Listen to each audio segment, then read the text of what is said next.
I've talked before about how much recalibration is going to happen during the transition of the global economy. This movement towards a what you can call a post-Western reality. The rulers and the governments are going to have to recalibrate. The populations are going to have to recalibrate. We're going to have to recalibrate our thinking, recalibrate our concepts, our assumptions, our expectations, and so forth. Because the truth is that the earth is really shifting beneath our feet, and it's happening very rapidly. And you have to be very agile, you have to be very adaptable, because this global shift is going to happen one way or another, and it's going to bend you in all different kinds of ways. And flexibility is your only survival mechanism. The more flexible you are, the more adaptable you are, the less painful it's going to be. And the better your chances are of not just getting snapped into by what's going on. Yes, as I've said, I believe that the ultimate outcome is going to be positive, but the process of getting to that outcome, as I have always said, is going to include a great deal of difficulty and a great deal of discomfort. There's an ayah in the Quran where Allah subhanahu wa ta'ala promises that He will make a way out for you. He'll make a way out for you from hardship and from difficulty, from where you never imagined it could come. Now, sometimes I think, of course, that will literally mean miraculous ways, but logically it can also mean that your liberation may come from where you never imagined, simply because you lacked imagination. You understand? You lacked perception. You didn't see that your rescue was in fact already taking place. So when it comes about, it comes as a surprise. You understand? So this ayah not only gives us hope in Allah subhanahu wa ta'ala, but it also is a reminder to us that we should try to perceive opportunities where we might otherwise not perceive them. Now, a few things are taking shape in terms of either the modalities by which the transition will take place, or perhaps in terms of how things are going to end up looking once the transition is complete. In other words, there are some things that are going on in the world right now that might be a part of the bending process. Things that enable the transition, or they might be indications of how things will be in the post-transition world order. And one of these things is something that I've talked about before, which is this sort of theme of decentralization. Decentralization of authority, decentralization of supply chains, of technology, of information sources, and so on. Now, this is relatively predictable, if you think about it. When one sort of orbital hub is dissolving, when the center around which things have historically revolved is withdrawing or is being dismantled, decentralization is just sort of an inevitable byproduct. But now one would normally assume that centralization around a new hub would eventually emerge at some point, but it may not. It may not.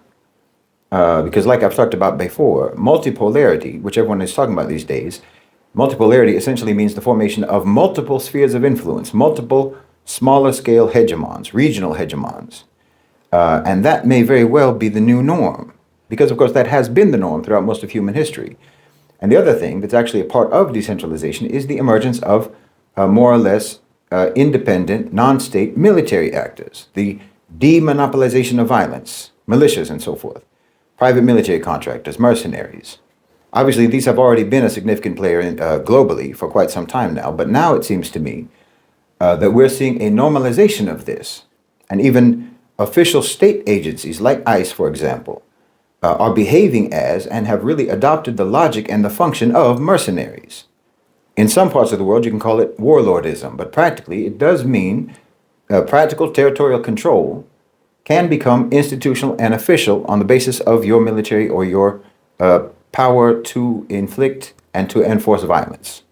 This is just a practical reality that we have to accept.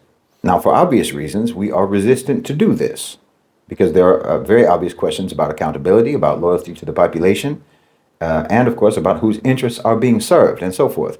But insofar as we see these informal military actors sort of coalescing around tribal or community identities, sort of localized monopolies on violence for the purpose of securing the interests of specific populations, then these are less like mercenary forces and more like sort of an autonomy enforcement apparatus. You understand? This becomes not only a byproduct of decentralization of authority, but it also becomes an accelerator of decentralization of authority, meaning authority itself becomes de facto in the hands of those actors in the territories that they control. For a regional hegemon, you can understand how this approach would be a useful management model in terms of Realpolitik. There are many, many reasons for this. First, of course, you're dealing with a smaller entity. If you're an outside power, I'm saying, and you're dealing with a sort of localized agent, a tribal authority, an on-the-ground sort of administrator of a territory within a larger state, well, that's easier than dealing with a central government, isn't it? Through them, you can establish your influence in that whole territory. You're also, very practically speaking, you're also sort of testing the actual control of the central government, in fact, because the truth of the matter is that they may not actually have much real existing power or authority outside the center itself of the state. You know, peripheral territories, even within an official state, may operate in real terms with relative autonomy, which makes dealing with the central government actually quite inefficient and unnecessary. In other words, you're basically stress testing the official power structure. And if it fails that test, then you are determining that it only exists in name, and thus it cannot really even be justified. So if you're still nodding to the nation state central authority when it does not actually control its own peripheral territories in real life, that's more or less just of a kind of a cordiality, because they don't really have power. So this is not really dismantling a state, it's proving that the state already doesn't exist. And you're identifying where the real power is, and you're opting to deal with that real power. Okay? Now I'm saying all of this as a preface to talking about Somalia, because depending upon how you look at it, I think that the Horn of Africa today, Somalia, Somaliland, Ethiopia, Sudan, Yemen, you are either going to see, depending on how you look at it, you'll see collapse or recalibration. And it kind of depends on whether or not you think that the nation state model is sacred. This will determine how you view what's going on. Because what is definitely collapsing is the colonial map, you know, the borders that Europe drew for their own purposes on somebody else's land, on somebody else's soil. Those are dissolving. And what is emerging is not actually anarchy, because beneath those colonial borders, there's still the memory of the world that we had before the colonizers arrived. There was a world of sultanates within the Khilafah, you know, emirate-like polities, coastal confederations, caravan economies, and so forth. Maritime civilizations connected to the Gulf, connected to the Red Sea, connected to the Indian Ocean, and so on. Connected there, not connected to London, and not to Paris, and not to Washington, and so forth. Okay? Granted, this sort of unearthing or excavation of pre-existing structures can look like instability. And to the West, it will look like state failure, because of course they see it that way. Because it is the states that they set up that are collapsing. You understand? And yes, the process is going to be disruptive. It is going to be difficult. It's going to even be anarchic in some ways. Just like how an excavation might look like you're just digging up and disrupting the land. But the fact of the matter is, what lies beneath the colonial layer is actually more stable and more durable. The colonizers actually burned the grass so that they could lay astroturf, and now that astroturf is being burned. Insha'Allah, for nature to take its course and for the original structures to return. Insha'Allah bi'idhnillah. Understand, you must understand. I know it seems like an obvious observation. It seems like I shouldn't have to say this, but whether we admit it or not, a lot of us have convinced ourselves that this very obvious observation, internally we've convinced ourselves that this observation or this reality is not actually the case, and that is that colonization, colonialism, did not improve what preceded it. I'm saying that many of us do not recognize that this is the reality, because like I said, we do see our people clinging to things that the colonizers put in place.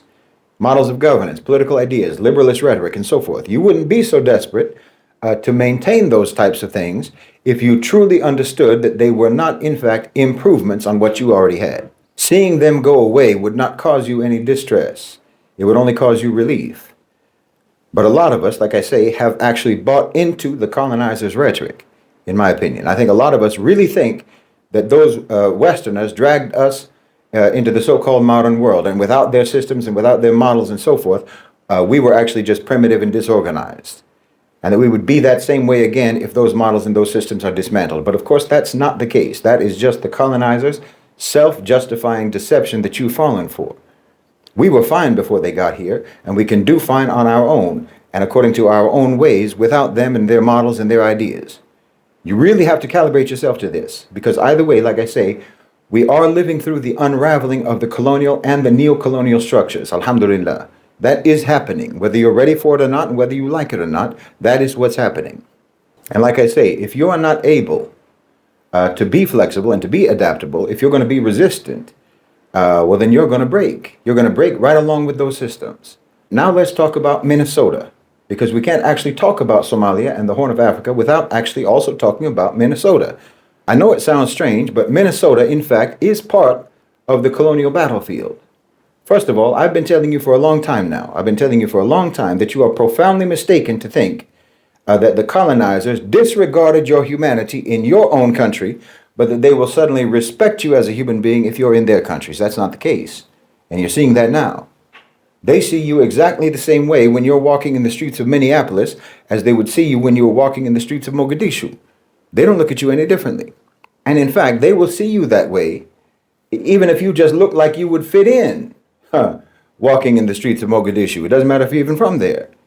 If you don't look like them, and by them, you know what I mean, if you don't look like what they consider to be an American, then they will always see you as less than them. They'll see you as less than human. They'll see you as part of the global South, part of that part of the world that they have historically attacked, invaded, occupied, colonized, enslaved, and exploited, and thought that you were eligible for that, and they'll still think you're eligible for that. It doesn't matter if you're in Dearborn, doesn't matter if you're in Chicago, in Atlanta, or LA, or in London or Paris. They think that you belong under their boot. If you're from the global South, they think you belong under their boot. If you're from the global South, or if you even look like you would fit in the global South.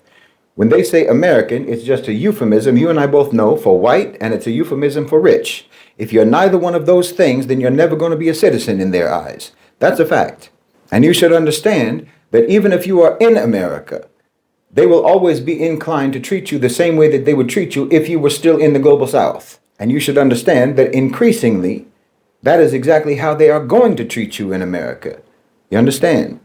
They never treated you like that because of where you were. They treated you like that because of who you are. And you're still that same you, whether you're in Somalia or you're in Minnesota. You get this through your head. So wherever you are, where you are, that is a colonial battleground, always. A Western passport is not going to be protection against colonizer hatred. It never has been and it never will be. So you see the demonization now of Somalis in Minnesota, you know, Trump's cheap racist slurs, their crackdown on remittances, the caricature of the Somali immigrants and the immigrant families as fraudsters, as terrorist supporters, and what have you. And you might think that this is just racism for domestic consumption for Trump's political base. And of course it is. Of course it is. But it is also more than that. The fact of the matter is that America cannot manage the world anymore. But they can't just step back. America can't just step back. They can't just admit that they can no longer do what they never had a right to do in the first place because their whole self-image is supremacist. You understand? They don't know how to do anything without being aggressive. Even give up. They don't even know how to give up without being aggressive. They have to give up like they're going in for the kill. You understand me? And yes, attacking the Somalis in Minnesota is America giving up. And yes, Minnesota is connected to Somalia. Now let me explain what it looks like to me. You know, there is Somalia and there's Somaliland. Somaliland is in the north. They've been comparatively stable relative to the rest of the country.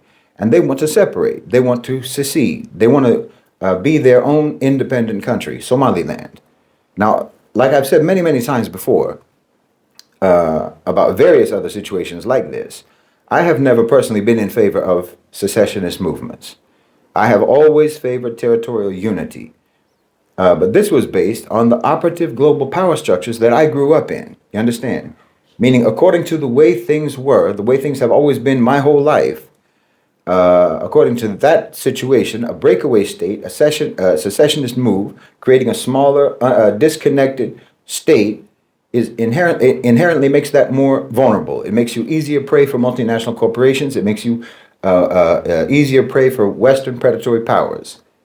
Your bargaining power was decreased significantly. So I didn't see any benefit in that sort of thing. Historically, secessionist movements have always been backed by the CIA for exactly the same reasons that I just mentioned. So I have always personally been against this. But like I said, even I have to recalibrate my thinking about these sorts of things. As the global power dynamics have changed, so you have to update your understanding. It seems to me that what I talked about earlier may be what's happening. In other words, the dissolution of the colonial maps, because Somalia did not used to be, in fact, one unified territory.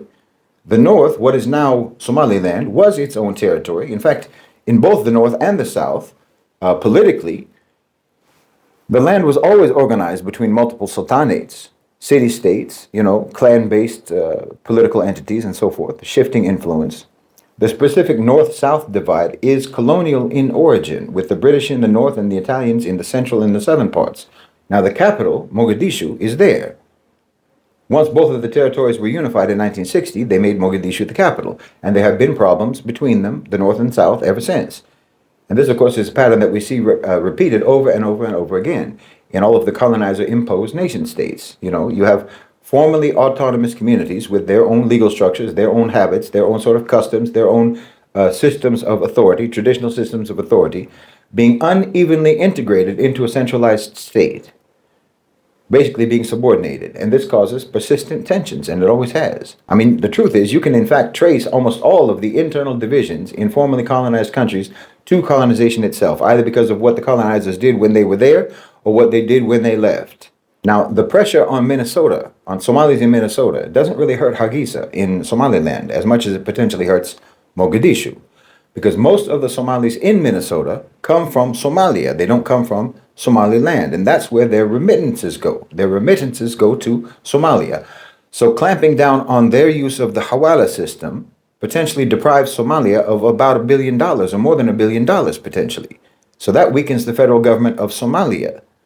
It weakens their independence, it weakens their resilience, and it will push the South, deeper into dependence on Gulf capital, on Turkey, on Gulf logistics, on Turkish and Gulf-led construction and so forth, infrastructure.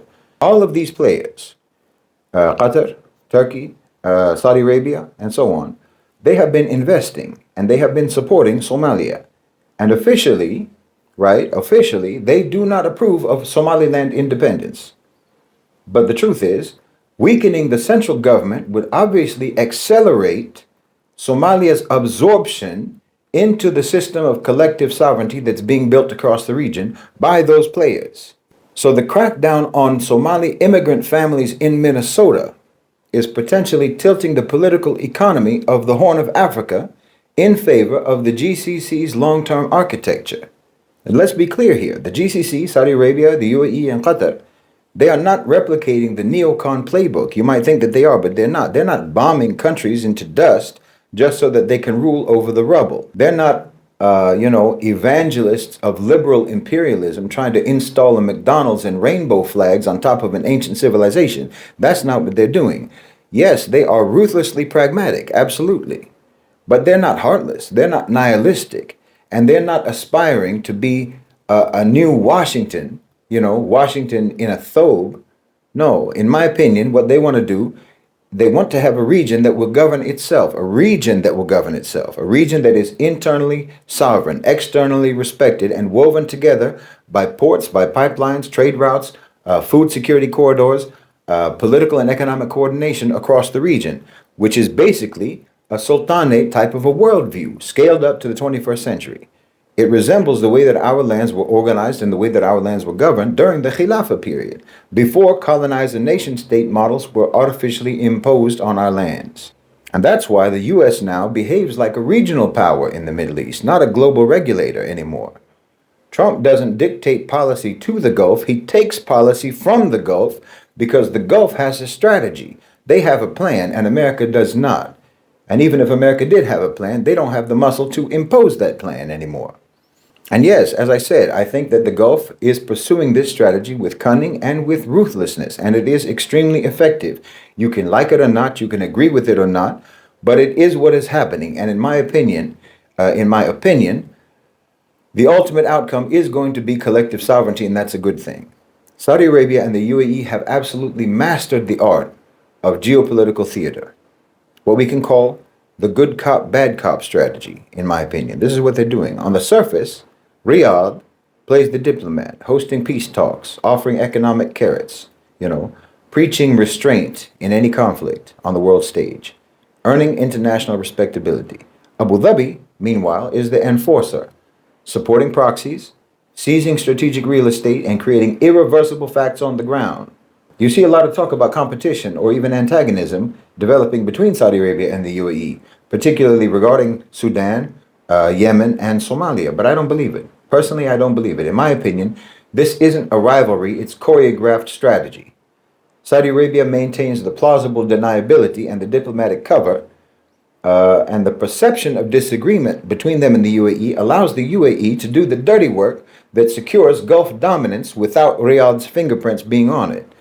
Both advance the same shared interests, containing Iran, controlling resources, and reshaping the Horn of Africa, and reshaping the Arabian Peninsula, reshaping the entire Middle East, North African region into a single cohesive polity of quasi-sultanates, all within the same sphere of influence. Collective sovereignty. This good cop, bad cop strategy you see everywhere. In Yemen, Saudi Arabia engages with the Houthis, with the Muscat talks, dangling airline deals, eased blockades, to signal their interest in de-escalation and peace talks and so forth, even as the UAE backs the Transitional Council, the STC, their militias, to storm Hadramaut's oil fields, okay? Riyadh demands their withdrawal publicly, which is just pure theater in my opinion, but they quietly are tolerating the UAE securing those southern ports and those pipelines. You understand? This duo track pressures the Houthis from diplomacy in the north and territory grabs in the south, fragmenting anti-Gulf forces without any full Saudi recommitment to war. You understand? And in Sudan, you see the same thing, the good cop, bad cop. The strategy is ruthlessly effective. The UAE is taking an indifferent, laissez-faire position towards the RSF, while weapons are being smuggled through Chad and RSF gold is being sold in Dubai, and they're not stopping that. This is enabling their brutal sweep through Darfur. They're grabbing mines and Red Sea access. And then you have Saudi Arabia hosting talks in Jeddah, backing the Sudanese armed forces officially, positioning themselves as the peacemaker, countering Islamist threats and so forth. But look closer, they're just playing both sides against the middle, in my opinion. The SAF is losing their hegemony.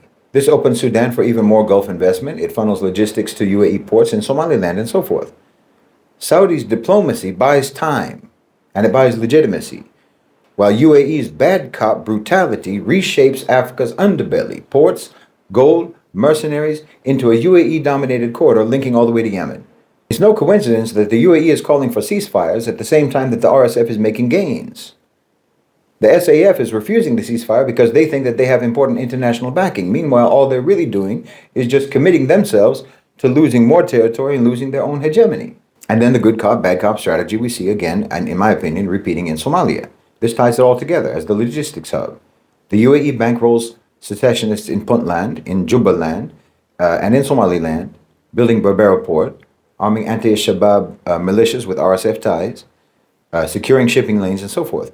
Saudi Arabia funnels aid and makes all of their anti-terror rhetoric to Mogadishu's federal government, decrying instability, without ever really challenging the UAE's beachheads that they've set up.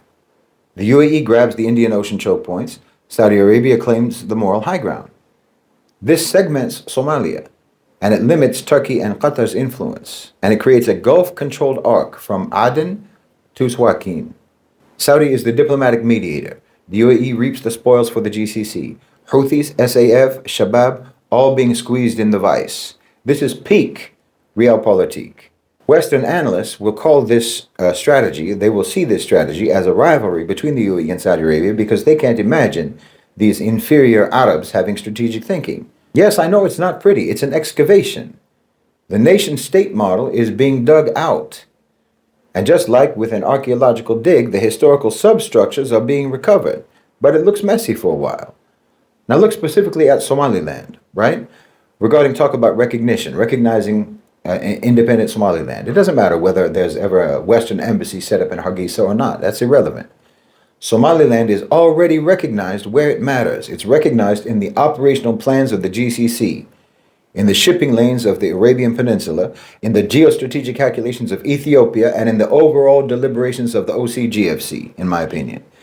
Like I say, the UAE controls Berbera, which is strategic. Ethiopia cannot survive without the sea. And if Berbera is one of the arteries that gives Addis Ababa oxygen, then whoever manages that port has soft power over one of Africa's rising giants. Not to dominate it, but to manage it, to bind it into the regional system instead of letting it fester in isolation or letting it be dragged into Western geopolitical machinations. No, like I said, this is not neocolonialism. This is pre-colonial logic reasserting itself. The Arabian Peninsula and the Horn of Africa reconnecting along the old routes of trade, of migration, of religion, of governance, all that existed before the British ever even knew that this region existed.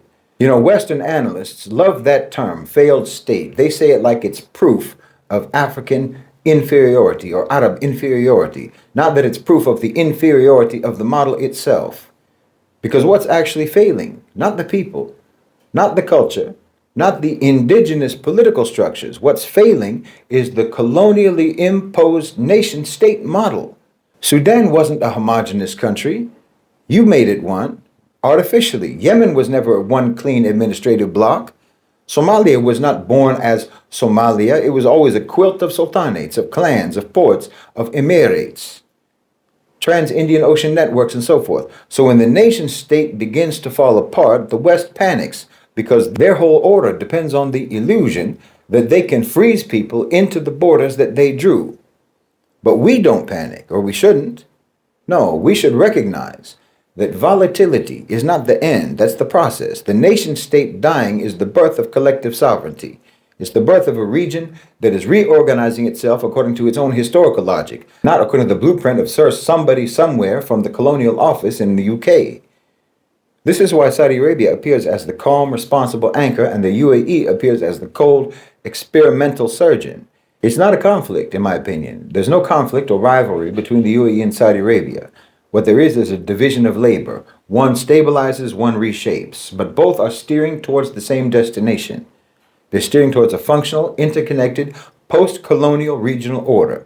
What's happening in the Horn of Africa, what's happening in the Red Sea, in the Arabian Peninsula, is not a collapse, it's a correction. The artificial state is weakening, the organic region is rising. And the power to define the future is shifting from those Washington think tanks to Riyadh, to Abu Dhabi, to Doha, to Ankara, to Hargeisa, to Mogadishu, to Addis Ababa, and beyond that. It's shifting to the millions of people who live in these spaces and who are rediscovering their own political agency. The West accuses or portrays all of this as being very dangerous, because yes, it is. It is very dangerous. It's dangerous to the West, but it's not dangerous to us, not long term. Don't mistake the brutality of this transition as a cause for pessimism. Yes, it's very difficult. But if you're familiar with our own political history, you'll recognize this process. It has happened before. Restoration is itself disruptive, but the arc of it bends towards sovereignty and not towards servitude. The Gulf is not building a new empire. They're building a new collective region, one that is going to be protected, it's going to be organized, and it's going to be integrated. I'm not saying it's going to be perfect. I'm not saying it's going to be neat. It's not going to be pretty. And it won't always be morally pleasant, but neither were the sultanates, neither was the Khilafah. But they preserved civilization, they preserved commerce, stability, scholarship, and so forth for centuries. And compared to the West's legacy, genocide, plunder, slavery, partition, ideological narcissism, why our imperfections look like a mercy. So understand this moment for what it is, okay? The United States is shrinking into a regional power, a regional hegemon. The GCC is shaping a macro-regional order. The Horn of Africa is reorganizing back into an updated version of its pre-colonial logic.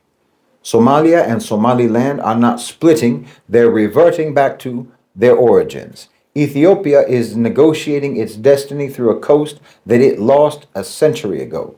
And Minnesota, yes, Minnesota is the front line in the struggle over who gets to narrate Somali identity in the age of decolonized geopolitics. The future is not Western.